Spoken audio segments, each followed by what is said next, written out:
All right, ladies and gentlemen, let's go ahead and kick it off with the specs. As for the case, it is constructed of 316L stainless steel with a dimension of 40 millimeters, measuring lug to lug at 48 millimeters, with a case thickness of just 9.4 millimeters. Now, for the crystal chosen for this watch, it is a flat sapphire crystal with a light application of blue AR coating. For the movement that was put into this watch is the Miyota 2035 quartz movement. Also, for the water resistance, you have a 100 meters of water resistant backed by a 2-year warranty by Vaer. Now, for the battery life, this is a 3-year rated battery life on this watch. The lume that was chosen to be applied to the dial and hands is the C1 Super Luminova. Now, all this is coming in at a price tag of $180, probably one of the most appealing field style watches in that price range. Okay, let's talk a little bit about the design and finish on this watch. As we look at these lugs, the way they taper downwards, that lets the watch conform to the wrist, allowing for a very pleasant wearing experience. And as for the finish, you have a linear brush finish that's consistently found throughout the entire watch, which is not a common attribute that's found in micro brands for watches in this price range.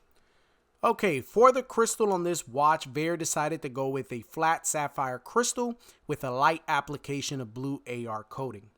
Now, speaking of flat sapphire crystal, that's going to be the double-edged spec for this watch.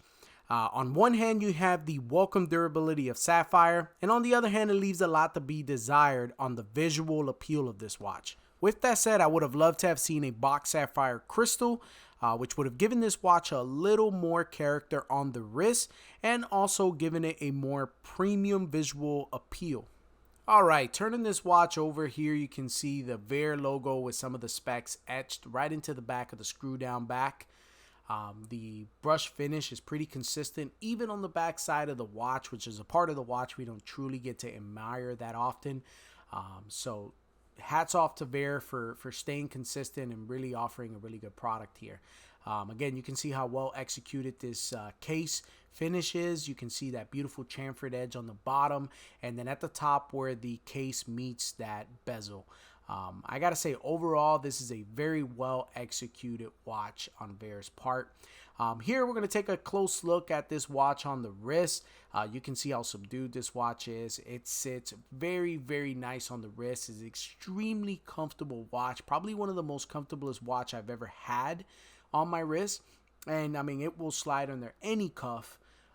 Whether you're dressing with, if you're going to put this on a leather strap and you just kind of want to dress this down, then this watch is capable of that. All right, and here we have a pleasant surprise. Vaer supplies you with 2 straps. This silicone one, and I gotta say, I do like the buckle on this strap. It's on par with the price. You have the Vaer logo there. I do like that the brush finish on this buckle matches the case perfectly.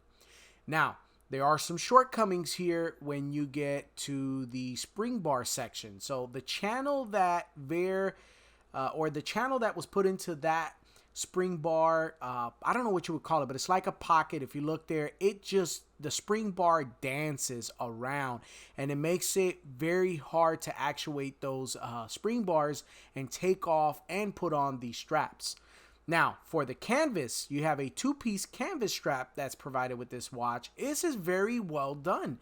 The stitching is nice.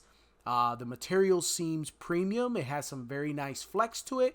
But again, this strap also suffers from the same, I don't know what you would call it, but wide pocket. And you can see it there.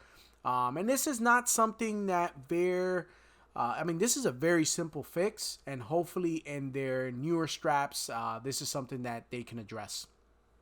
Moving on here at a close look at this dial, the simplicity of a field watch dial. I must say, if you're not a field watch guy, you can't help but to still admire how simple this dial is, how clean it is.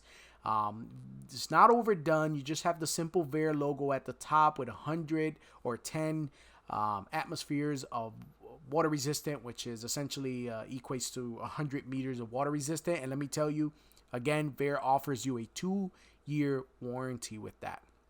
Now, I do love the way Vaer has did a color matching date wheel here with the dial that really set this thing off for me. The syringe hands are, I mean, it just, everything belongs. Everything just comes together nicely. Now, as for the movement, you can take a look at how consistent that second hand hits every single one of these markers as it makes its way around this dial.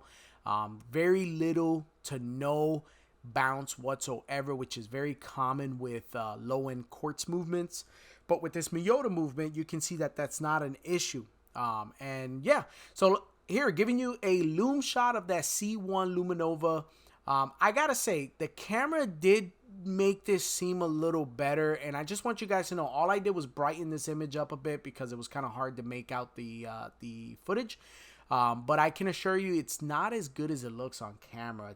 It does leave a lot to be desired there. Now, what I would say is the loom does last quite a bit.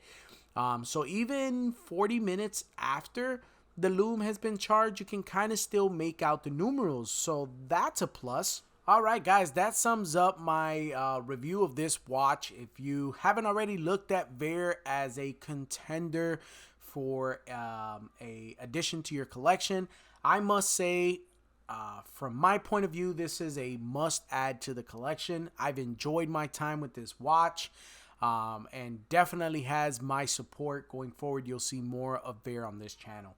Again, if you haven't already subscribed, please do so. Drop a like and a comment below. Until the next one. Thank you, guys.